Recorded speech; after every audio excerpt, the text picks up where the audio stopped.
Want to speak real Vietnamese from your first lesson? Sign up for your free lifetime account at Vietnamesepod101.com.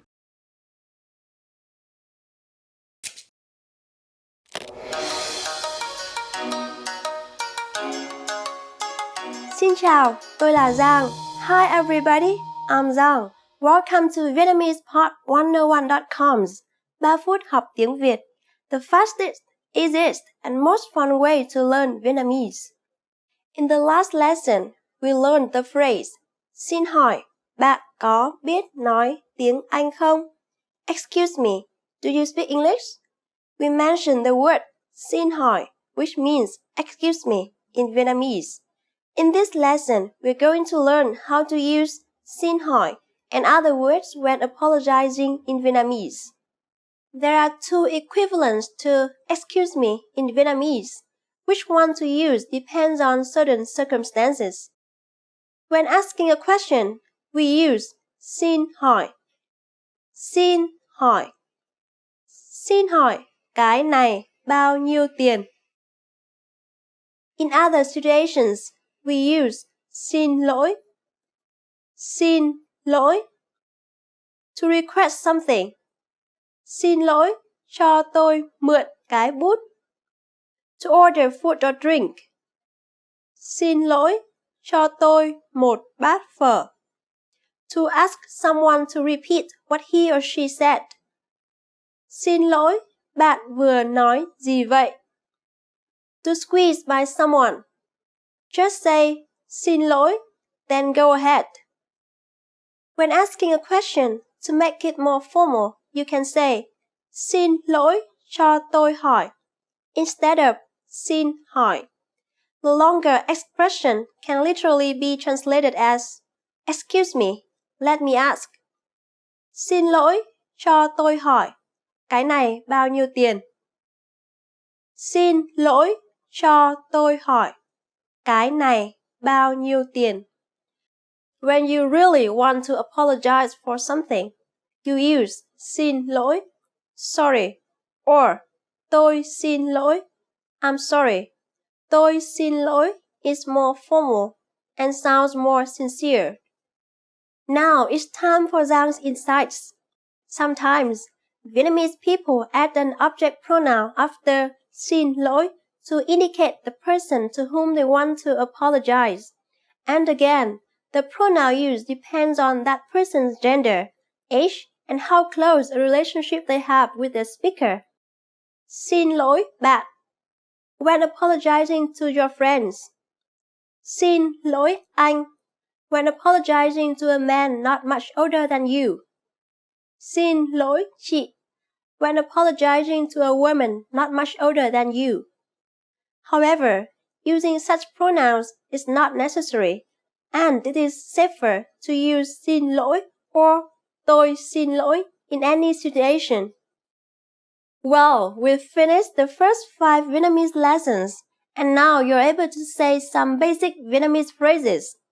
How do you feel about Vietnamese? Are you getting more confident about traveling to Vietnam now? I hope you all find it interesting, and I look forward to seeing you again. Tạm biệt, hẹn gặp lại nhé!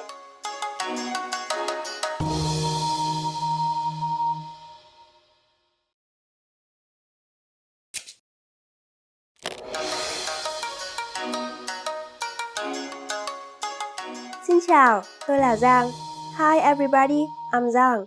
Welcome to Vietnamesepod101.com's 3 phút học tiếng Việt, the fastest, easiest, and most fun way to learn Vietnamese. In the last lesson, we learned the numbers from 1 to 10. Do you remember? Here I remind you again. 1, 2, 3, 4, 5, 6, 7, 8, 9, 10. And now let's continue from 11. 11, 11, 12, 12, 13, 13,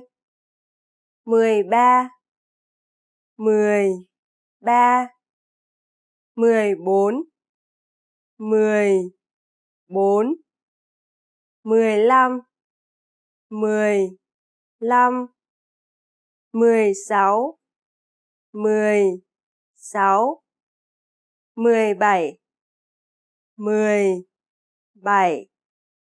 16, 17, 17, 18, 18, 19, 19.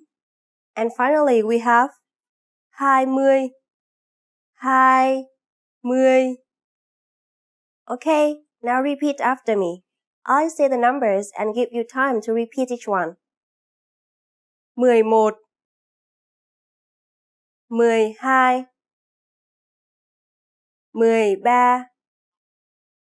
13, 14, 15, 16, 17,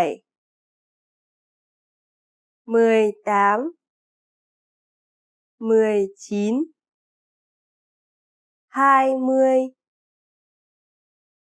It's quite simple, right? Start with 10, 10, then add the numbers from 1 to 9 right after it in order to get 11 through 19. The only exception is 15. Instead of 15, you should say 15. So L instead of N. 20 is easy too. Just combine 2 and 10. 20. Notice that the tone for 10 is changed here. 10, not 10. Let's not stop at 20. Counting to 100 is super easy.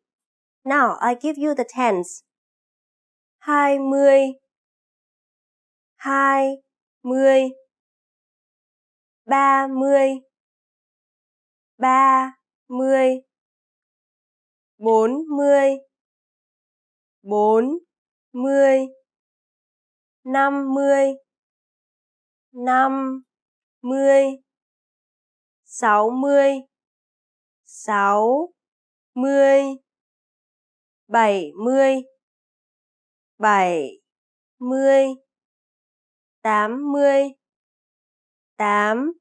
40, 50, 60,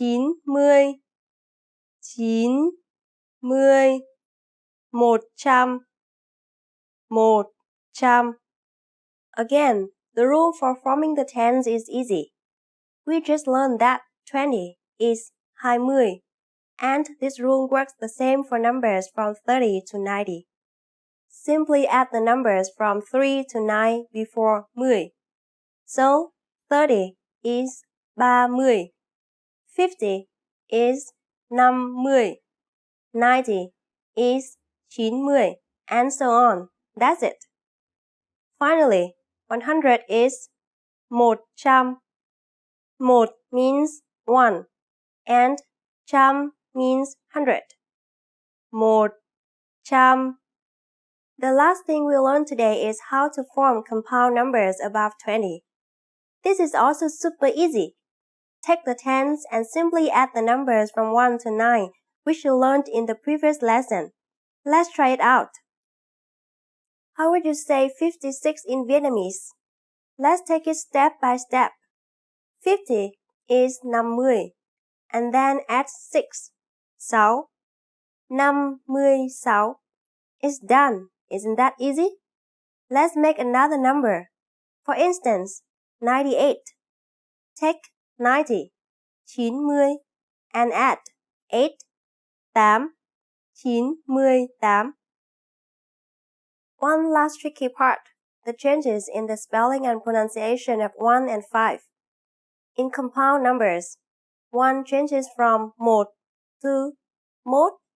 For example, 21 is 21, 31 is 31, and so on. This is not the case, however, for 11. Just say 11, 10, 1. As for the number 5, the rule you learned about 15 holds true all the way through 95. 5 becomes 5. Again, 15 is 15. 25 is 25, and so on. This is the official way to say these numbers in Vietnamese. But in daily conversation, you don't even need to add 10 in the middle. So, 21 becomes 21, 2, 1. 37 becomes 3, 7. And 45 becomes 4, 5. And just like that. Easy to remember, right? After only 2 lessons, you are now able to count to 100 in Vietnamese. In the next lesson, we are going to put your number knowledge to use. Do you have all the skills you need to go shopping in Vietnam? If not, I'll be waiting for you in our next 3 phút học tiếng Việt lesson. Tạm biệt!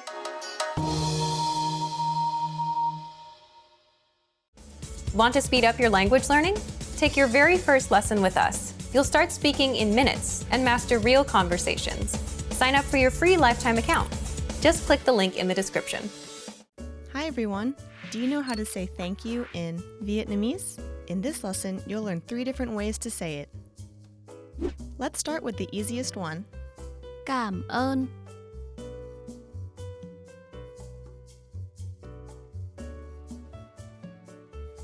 Cảm ơn. Another way to say thank you is Xin cảm ơn.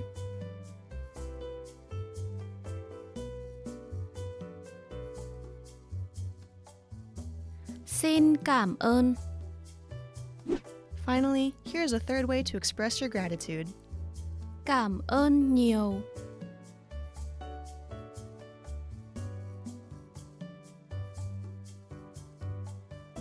Cảm ơn nhiều. Okay, let's wrap up this lesson by recapping what we've learned. Cảm ơn. Cảm ơn. Xin cảm ơn.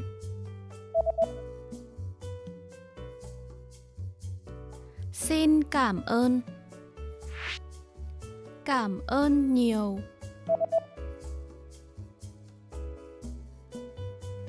Cảm ơn nhiều. Well done! You just learned 3 different ways to say thank you in Vietnamese. And if you really want to become fluent and speak Vietnamese from the very first lesson, go to VietnamesePod101.com. See you next time!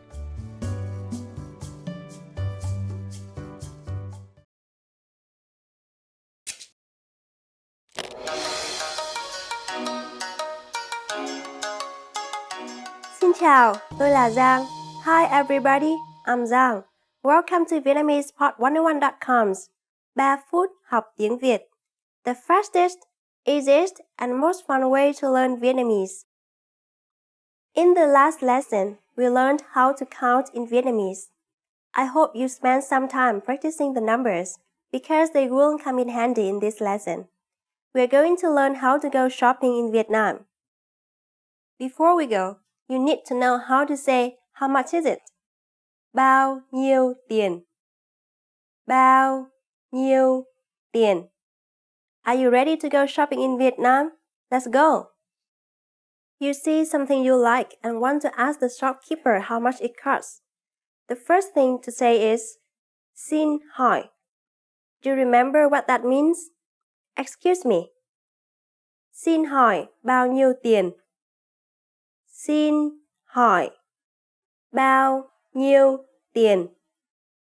If we want to be more specific when asking how much is this and refer to a certain type of object, to say something like how much is this hat, we need to add a noun classifier, then the object itself, and finally the word này, which means this. Put bao nhiêu tiền after this phrase. So, hat in Vietnamese is mũ. Cái is the general classifier for objects. Cái mũ này means this hat. Xin hỏi, cái mũ này bao nhiêu tiền? Excuse me, how much is this hat? If you want to refer to an animal, use the classifier con. Here's an example with chicken, which is called gà. Xin hỏi, con gà này bao nhiêu tiền? Excuse me, how much is this chicken? Xin hỏi con gà này bao nhiêu tiền? At this point, the shopkeeper will simply answer with the price. To say a price in Vietnamese, first, say the number, then add the word nghìn, which means thousand. Because $1 is equal to about 20,000 Vietnamese đồng, we always talk in big numbers when saying prices in Vietnamese.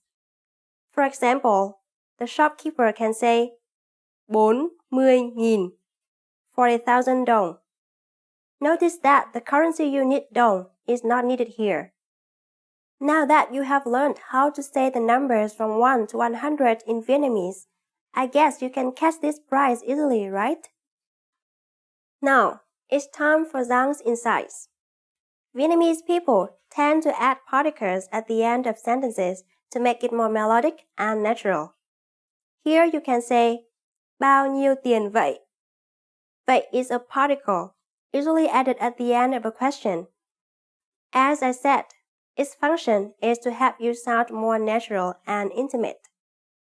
For example, at a cafe, you can ask, một cappuccino bao nhiêu tiền vậy? One cappuccino, how much is it? At this point, can you count currency in Vietnamese? We are going to learn how to do this and much more in the next lesson. I'll be waiting for you in our next 3 phút học tiếng Việt lesson. Tạm biệt!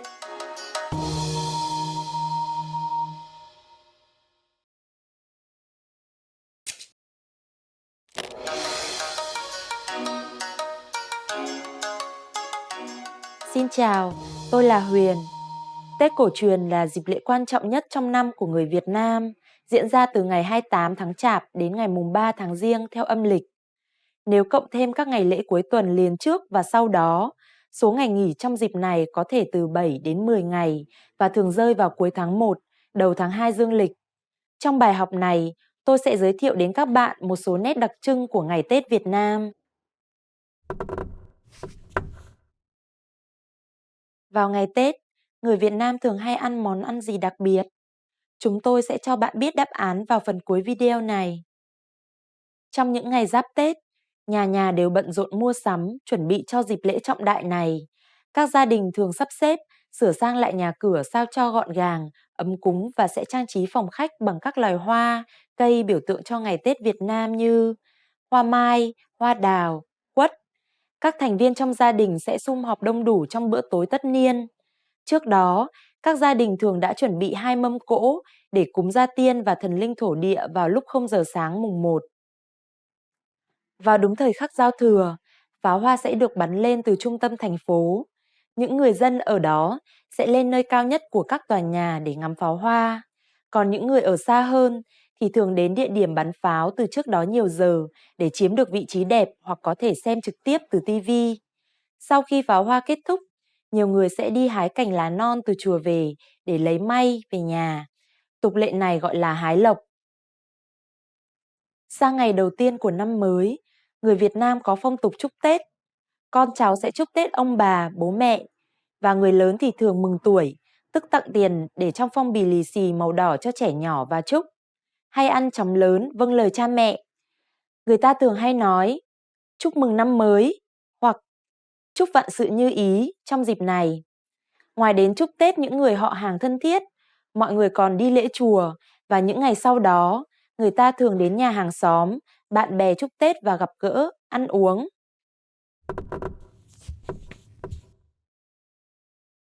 Người Việt tin rằng người đầu tiên bước vào nhà trong ngày mùng 1 Tết chính là người quyết định đem lại sự may mắn hoặc xui xẻo cho gia đình ấy trong cả năm. Người xông đất phải là người có tuổi âm lịch, hợp tuổi của chủ nhà. Và bây giờ, tôi sẽ cho bạn biết đáp án của câu đố đã nêu ra lúc trước. Vào ngày Tết, người Việt Nam thường hay ăn món ăn gì đặc biệt? Trong rất nhiều món ăn ngày Tết, bánh chưng và xôi gấc là 2 món ăn đặc biệt không thể thiếu khi mỗi dịp Tết đến. Ngoài ra, gà luộc, giò lụa và nem rán cũng là những món được bày trên mâm cỗ trong dịp lễ này. Bài học này thế nào? Các bạn đã học được nhiều điều thú vị chứ?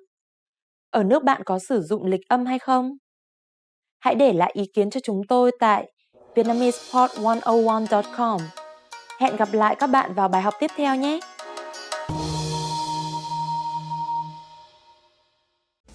Want to speed up your language learning? Take your very first lesson with us. You'll start speaking in minutes and master real conversations. Sign up for your free lifetime account.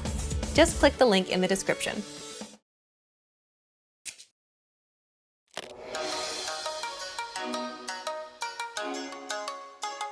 Welcome to VietnamesePod101.com's 3 phút học tiếng Việt, the fastest, easiest and most fun way to learn Vietnamese. Xin chào, tôi là Giang. Rất vui được làm quen với bạn. Hi, I'm Giang. Nice to meet you. In this series, we're going to learn basic Vietnamese expressions. It's super easy and it only takes 3 minutes. In this lesson, you're going to learn how to introduce yourself in Vietnamese. There are only 2 sentences you need to remember. You will first learn a neutral way to introduce yourself, which sounds okay in both formal and informal situations. Let's first see how Vietnamese people generally introduce themselves. Xin chào, tôi là Giang. Rất vui được làm quen với bạn. Hi, I'm Giang. Nice to meet you. Xin chào, tôi là Giang. Rất vui được làm quen với bạn. Start by saying, xin chào, tôi là. Then say your name. Xin chào, tôi là Giang. Finally say, rất vui được làm quen với bạn. Xin chào, tôi là Giang. Rất vui được làm quen với bạn. Let's break this down and see what it means. Xin chào means hi or hello, and it is used in both formal and informal situations. It can also be used at any time of the day, though the equivalents of good morning, good afternoon, and good evening do exist. Vietnamese people don't normally use them in their daily conversation. So you have to remember only 2 words. Xin chào. Isn't it convenient? Tôi là Giang. That's how Vietnamese people introduce themselves. Tôi là is similar to I am, and you simply need to add your name to this. Though there's a more formal way to introduce your name in Vietnamese, which I'll mention later. Using tôi là plus your name is neutral and sounds okay in any circumstances. Tôi là Giang. Pretty easy, right? And now, let's look at the last sentence. Rất vui được làm quen với bạn. Rất vui means I'm very happy, and được làm quen với bạn means to get to know you or to get acquainted with you. Vietnamese people usually look forward to a closer relationship in the future, so they tend to say I'm happy to get to know you rather than just I'm happy to meet you. So again, rất vui được làm quen với bạn. Let's put everything together.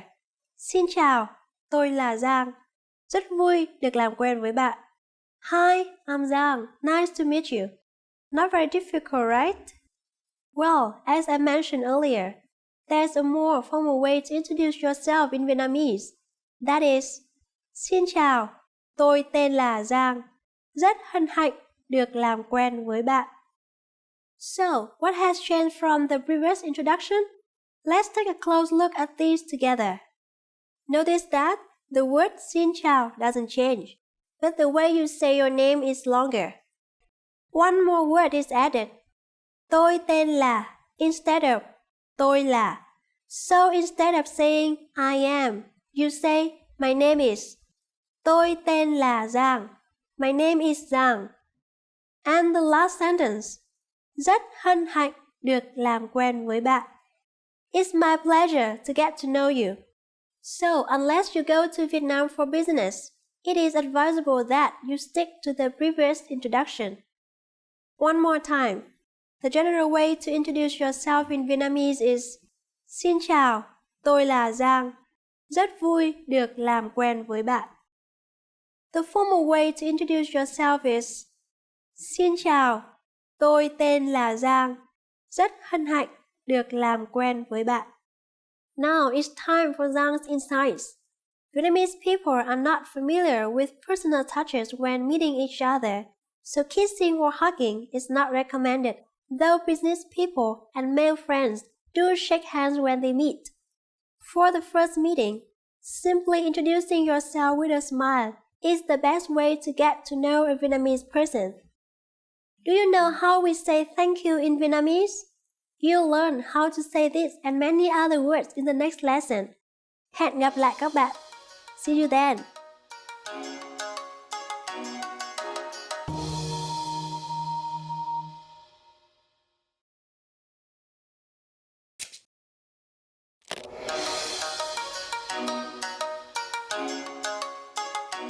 Xin chào, tôi là Giang.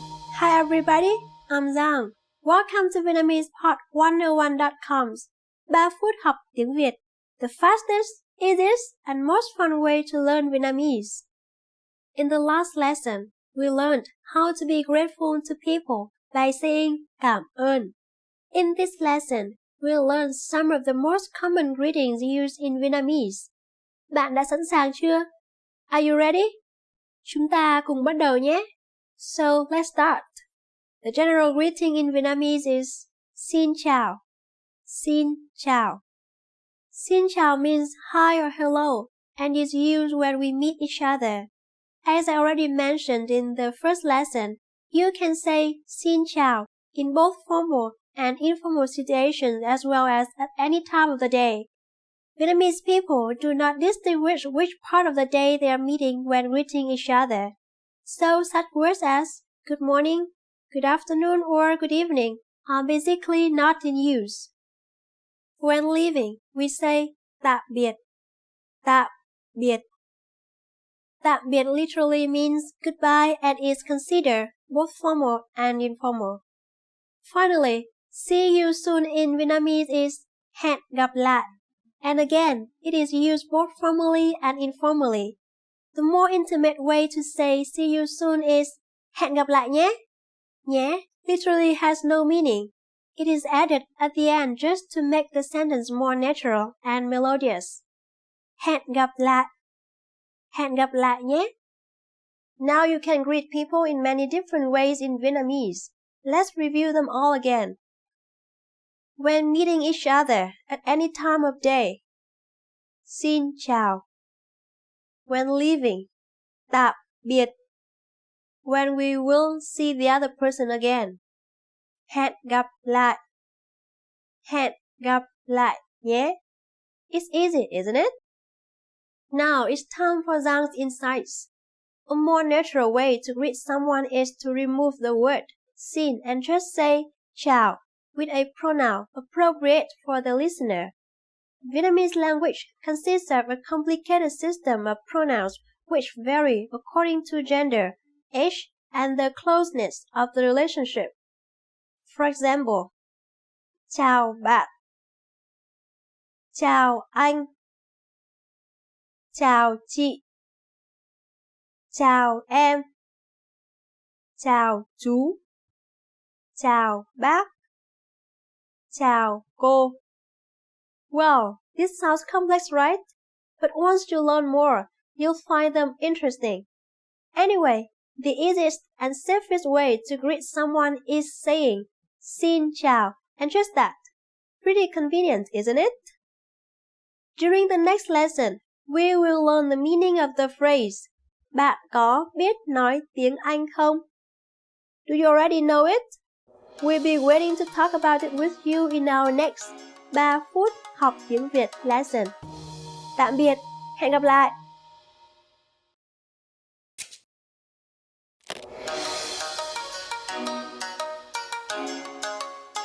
Xin chào, tôi là Giang. Hi everybody, I'm Giang. Welcome to VietnamesePod101.com's 3 phút học tiếng Việt, the fastest, easiest, and most fun way to learn Vietnamese. In the last lesson, we learned some words used when apologizing in Vietnamese, including xin hỏi and xin lỗi. In this lesson, we are going to learn numbers in Vietnamese. Yes, numbers. Số đếm, from 1 to 10, and you're going to learn them in only 3 minutes. 3 phút. Are you ready? Let's start. 1 1 2 2 3 3 4 4 5 5 6 6 7 7 8 8 9 9 10 10 Okay, now repeat after me. I say the numbers and give you time to repeat each one. 1 2 3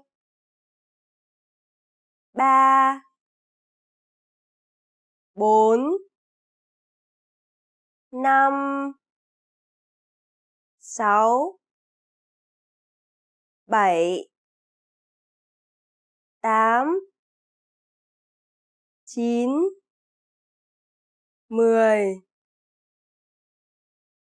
Great job! What's before 1? Do you know?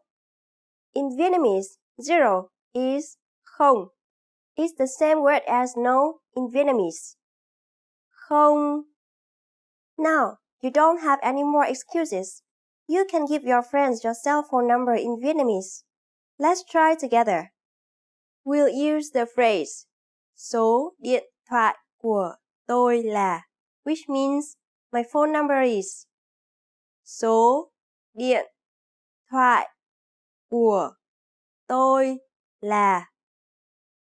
Số điện thoại của tôi là 090 4679 1805. Can you read it by yourself? 090 4679 1805. Perfect! Now, it's time for Giang's insights. Vietnamese people believe that each number has meaning, so they are very careful in choosing their cell phone numbers. Many of them even spend a lot of money to get their desired numbers. Do you know what numbers are the most popular? They are 6 and 8, because Vietnamese people believe that these two numbers represent happiness and wealth. Do you know the Vietnamese word for 100? In the next lesson, we're going to learn the numbers from 11 to 100 in Vietnamese. Your task now is to practice the numbers we studied in this lesson, from 1 to 10. Tạm biệt!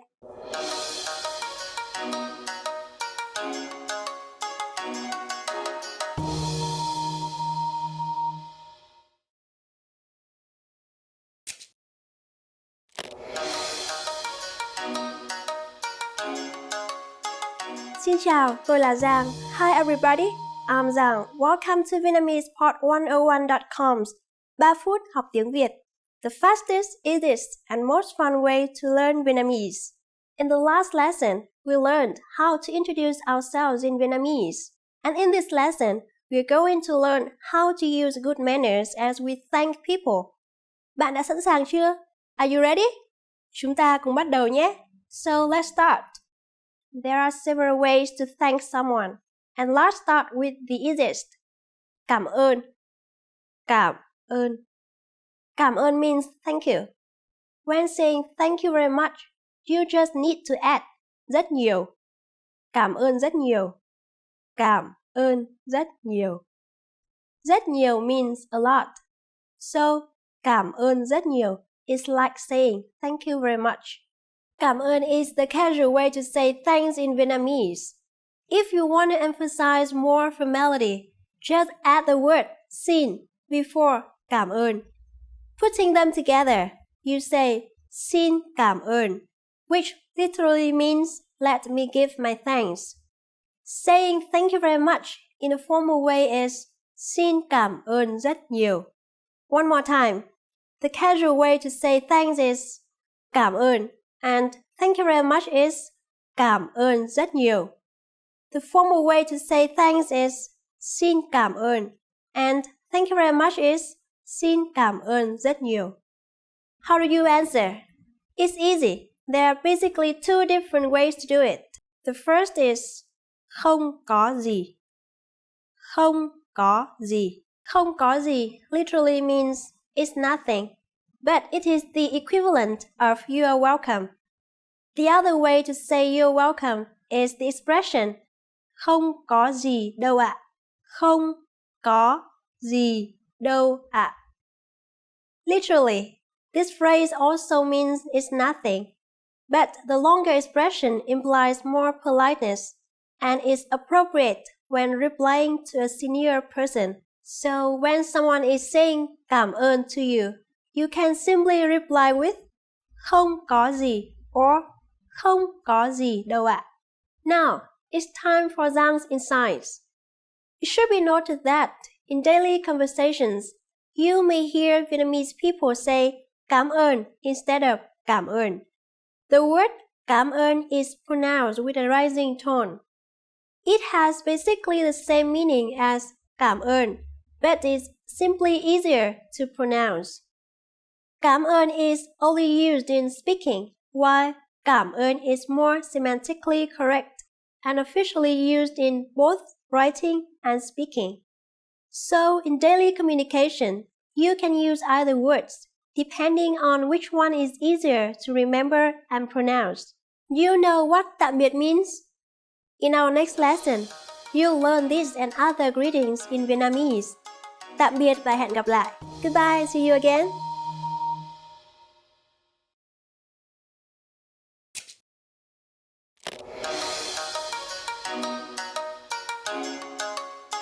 Xin chào, tôi là Giang. Hi everybody, I'm Giang. Welcome to VietnamesePod101.com's 3 phút học tiếng Việt, the fastest, easiest, and most fun way to learn Vietnamese. In the last lesson, we learned the most common forms of greetings in Vietnamese. Do you remember them? In this lesson, we're going to learn a very useful phrase. Do you speak English?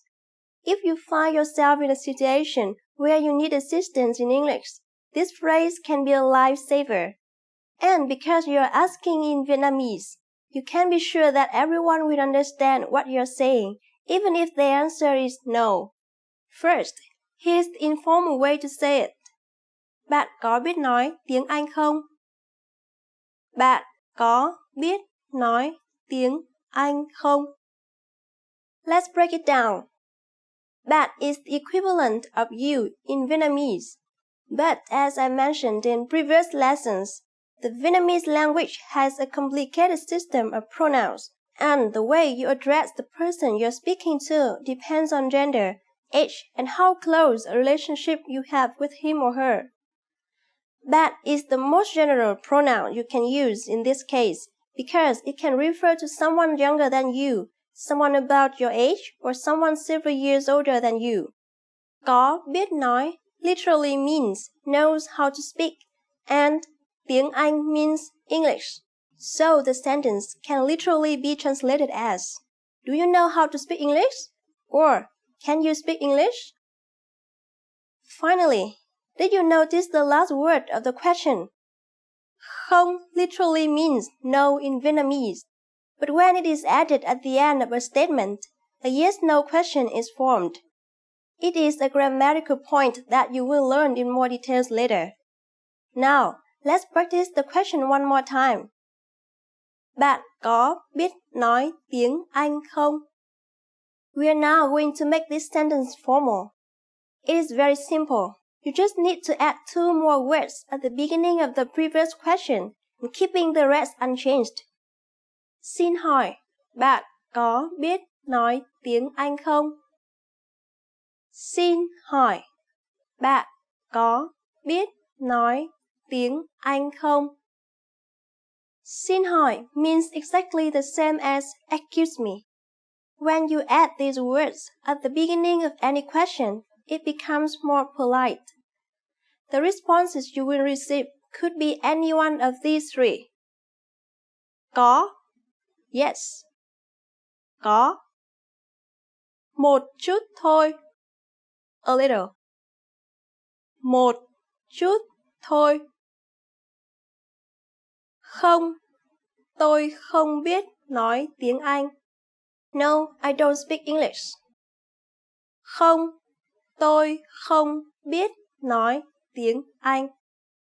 Since the last one is a negative statement, the verb is the opposite of the verb used in the question. The question asks, do you know? Có biết.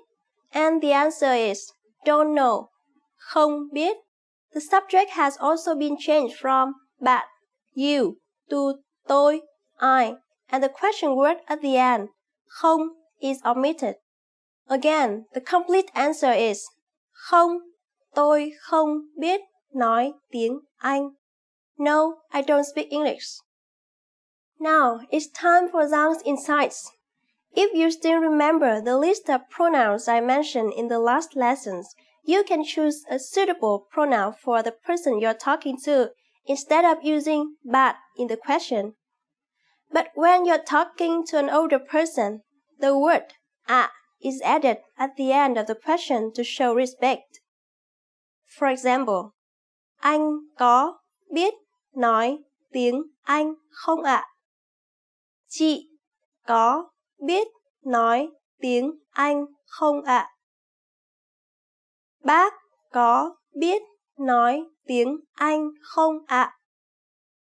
In this lesson, we mentioned the expression xin hỏi, which means excuse me. But do you know how to say sorry in Vietnamese? In the next lesson, we will learn this and other ways to apologize in Vietnamese. It's never too late to show your good manners with Vietnamese people. I'll see you in our next 3 phút học tiếng Việt lesson. Hẹn gặp lại! Want to speed up your language learning? Take your very first lesson with us. You'll start speaking in minutes and master real conversations. Sign up for your free lifetime account. Just click the link in the description.